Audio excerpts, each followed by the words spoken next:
Neige sur les Alpes, vent violent en Méditerranée, températures en chute dans l'Est. Voilà la situation météorologique de ce mardi 20 janvier 2026 sur la France. La France connaît en ce moment des conditions hivernales typiques avec des contrastes saisissants d'une région à l'autre.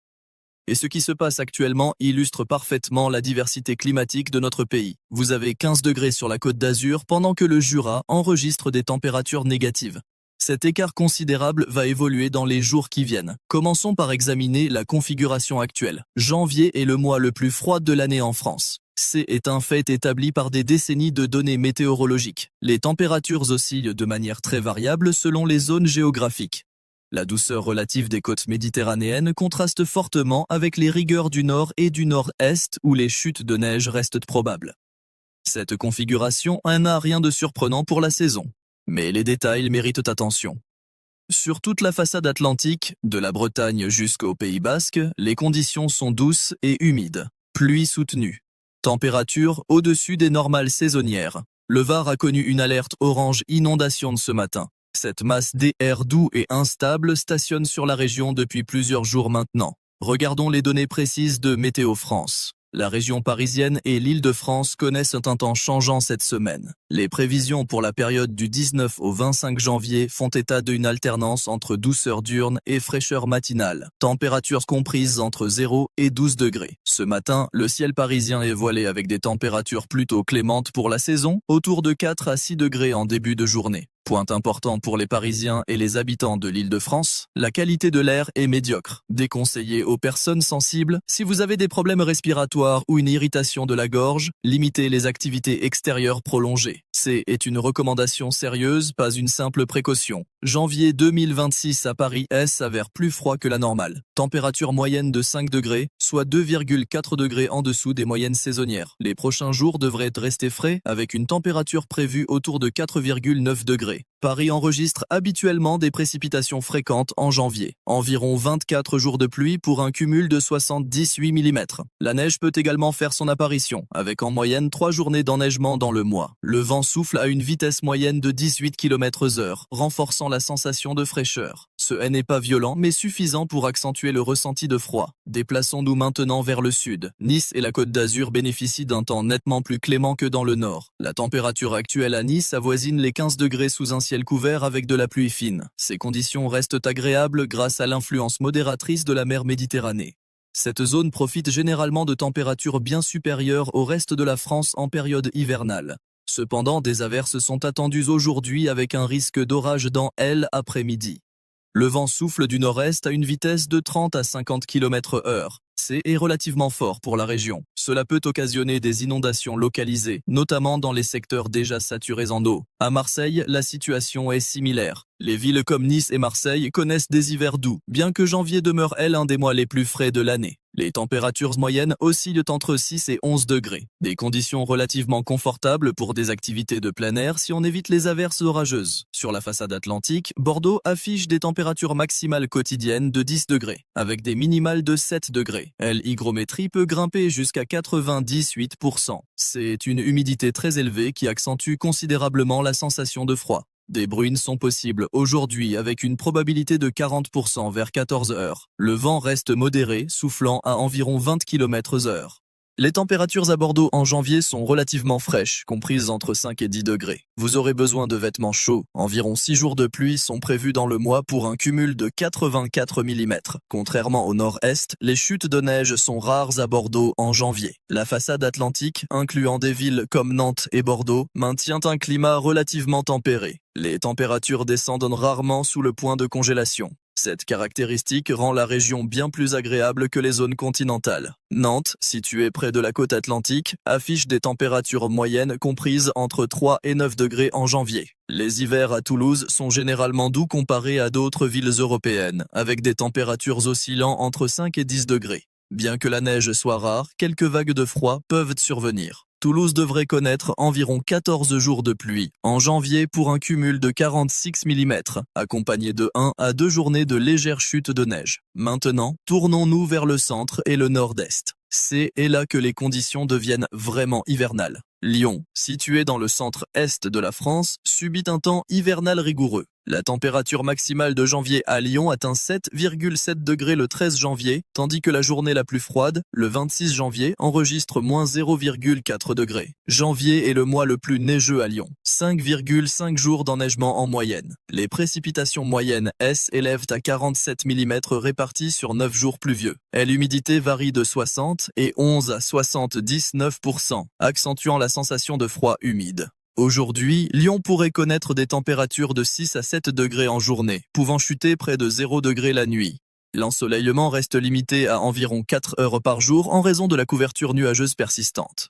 Strasbourg représente, elle, une des zones les plus froides de France. La température moyenne à Strasbourg en janvier se situe entre moins 1 et 5 degrés. À Strasbourg, la neige tombe durant 6,3 jours en janvier, avec une accumulation totale d'environ 39 mm.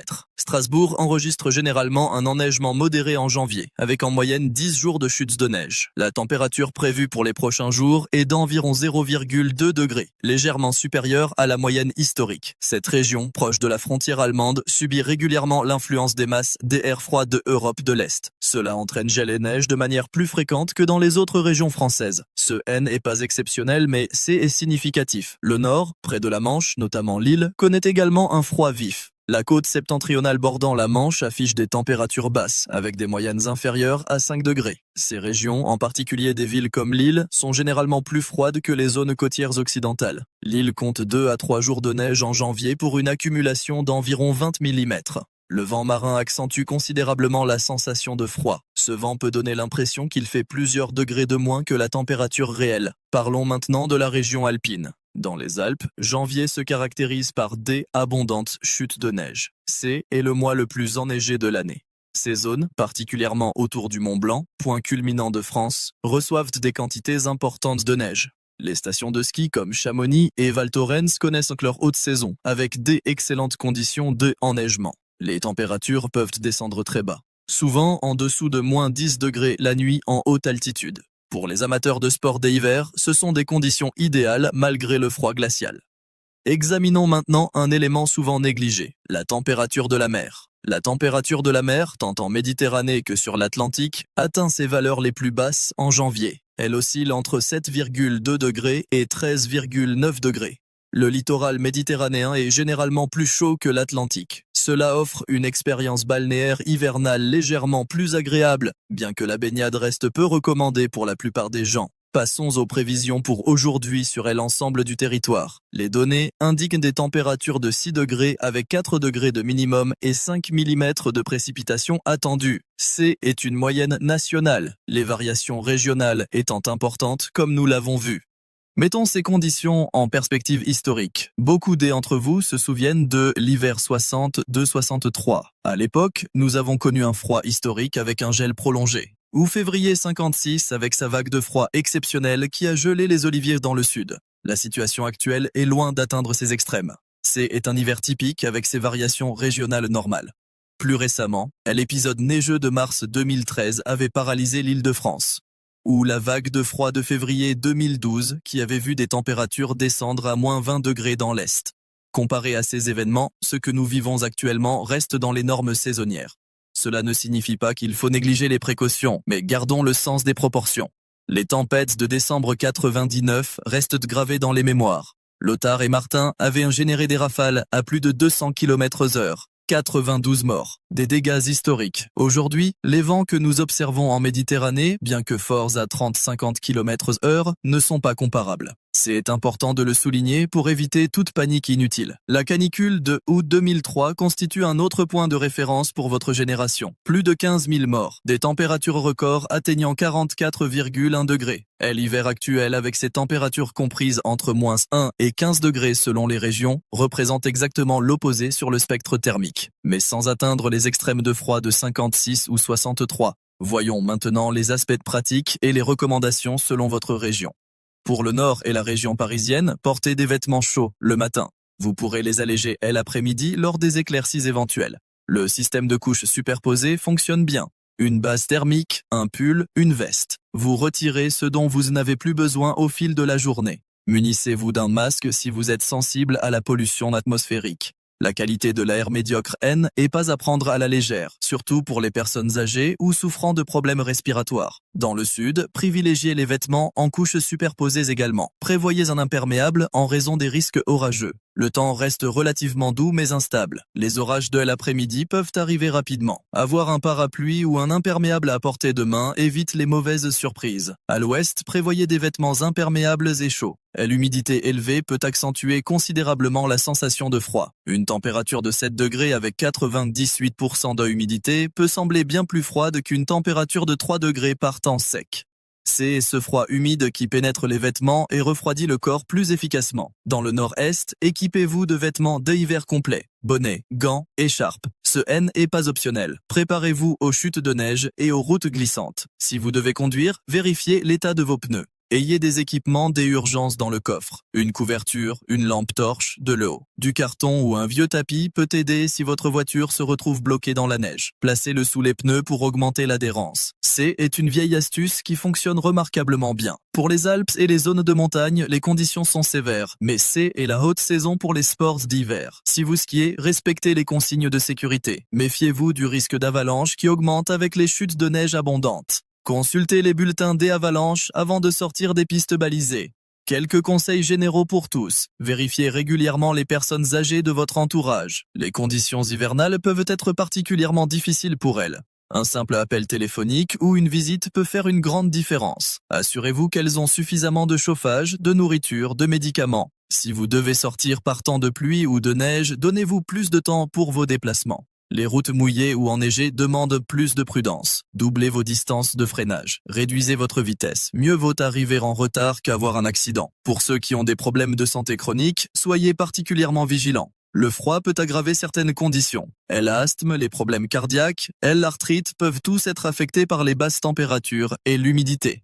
Gardez vos médicaments à portée de main. N'hésitez pas à consulter votre médecin si vous ressentez une aggravation de vos symptômes.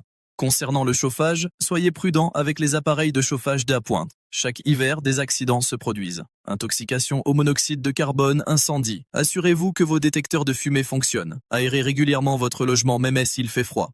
10 minutes par jour suffisent pour renouveler l'air sans trop refroidir l'intérieur. Revenons aux données météorologiques et aux modèles de prévision. Météo France utilise principalement deux modèles. Arpège, leur modèle global, et Arome, leur modèle haute résolution. Ces modèles sont complétés par les données du ECMEDUEF, le Centre européen de prévision, et parfois du GFS américain pour comparaison. Pour les prochains jours, les modèles montrent une relative cohérence. Le système dépressionnaire qui affecte actuellement la façade atlantique devrait se déplacer lentement vers l'est. Cela signifie que les précipitations qui touchent la Bretagne et l'Aquitaine vont progressivement concerner le centre et l'est du pays. La masse d'air froid qui stationne sur l'est et le nord-est devrait rester en place.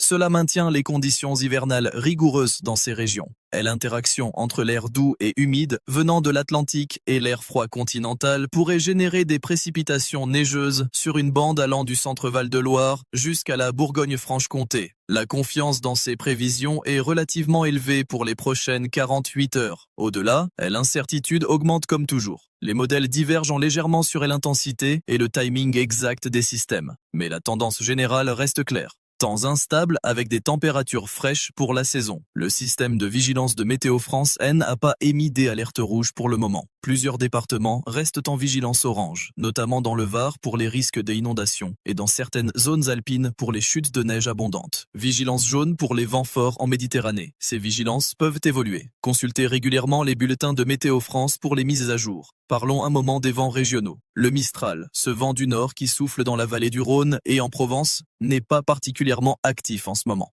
La tramontane, son équivalent du nord-ouest dans le Languedoc-Roussillon, reste également modéré. Ces vents peuvent atteindre des vitesses très élevées quand ils se déclenchent, mais ce n'est pas le cas actuellement. Le vent que nous observons en Méditerranée vient du nord-est. C est un flux différent lié à la configuration de pression actuelle. Pour ceux qui s'intéressent aux aspects techniques, examinons la situation en termes de pression atmosphérique. Nous avons une dépression centrée sur l'Atlantique qui génère un flux d'ouest à sud-ouest sur la France. Cette dépression apporte l'air doux et humide océanique. Simultanément, un anticyclone se maintient sur l'Europe de l'Est, envoyant de l'air froid continental vers la France par l'Est et le Nord-Est. Cette configuration crée une zone de front entre les deux masses d'air. Le long de ce front, les contrastes thermiques génèrent de l'instabilité. C'est cette instabilité qui produit les précipitations que nous observons. Selon que vous êtes du côté chaud ou du côté froid du front, vous avez de la pluie ou de la neige. Le point de rosée, c'est-à-dire la température à laquelle l'air devient saturé en humidité, varie considérablement à travers le pays. Dans le sud-ouest avec cette humidité élevée, le point de rosée se situe autour de 6 à 8 degrés. Dans l'Est plus froid et sec, il descend à -2, -4 degrés. Cette différence explique pourquoi certaines régions ont des précipitations continues tandis que d'autres restent relativement sèches malgré la couverture nuageuse. Le jet stream, ce courant d'altitude qui guide les systèmes météorologiques, se positionne actuellement au nord de la France. Cela favorise le passage des perturbations atlantiques. Si le jet stream se déplaçait vers le sud, nous verrions une configuration différente, avec possiblement un temps plus stable mais potentiellement plus froid. Les isobars, ces lignes sur les cartes météo qui relient les points de même pression, montrent un resserrement significatif sur la Méditerranée. Ce resserrement indique des vents forts, ce qui correspond aux observations actuelles de 30 à 50 km/h dans cette région. Vigicru, le système de surveillance des crues, surveille de près la situation dans plusieurs bassins versants. Les pluies continuent sur la Bretagne et les cumuls importants dans le Var nécessitent une attention particulière. Les sols sont déjà saturés dans certaines zones. Des précipitations supplémentaires, même modérées, peuvent déclencher des ruissellements importants et des montées rapides des cours de eau. Pour les jours à venir, la tendance suggère une légère atténuation des précipitations vers le week-end. Mais cela reste à confirmer. Les modèles montrent une possible évolution vers une situation plus anticyclonique en fin de semaine prochaine, ce qui apporterait un temps plus stable et sec. Cependant, avec l'anticyclone vient souvent le gel nocturne plus prononcé, donc les températures minimales pourraient encore baisser. En résumé, nous avons une situation typiquement hivernale, avec une grande diversité de conditions selon les régions. La douceur méditerranéenne jusqu'aux rigueurs alpines. Ce N est pas exceptionnel. C'est janvier en France. Vous avez vu bien pire au cours de votre vie. L'hiver 63, 56, les tempêtes de 99. La situation actuelle mérite attention et précaution, mais pas de panique. Restez informés via les bulletins de Météo France. Adaptez vos activités et vos déplacements en fonction des conditions de votre région. Prenez soin de vous et de vos proches, particulièrement les personnes âgées et les enfants qui sont plus vulnérables aux variations de température. La météo fait partie de notre quotidien. Elle influence nos activités, notre humeur, notre santé. Mais avec les bonnes informations et les bonnes précautions, nous pouvons naviguer ces conditions hivernales en toute sécurité. C'est l'objectif de ces prévisions. Vous fournir les données précises dont vous avez besoin pour prendre des décisions éclairées. Continuez à consulter les prévisions régulièrement. Les conditions peuvent évoluer. Ce qui est prévu aujourd'hui peut changer demain. La météorologie n'est pas une science exacte au-delà de quelques jours. Nous faisons de notre mieux avec les meilleurs outils disponibles, mais la nature garde toujours sa part d'imprévisibilité. Merci de votre attention. Prenez soin de vous. Et rappelez-vous, nous sommes en janvier, c'est l'hiver,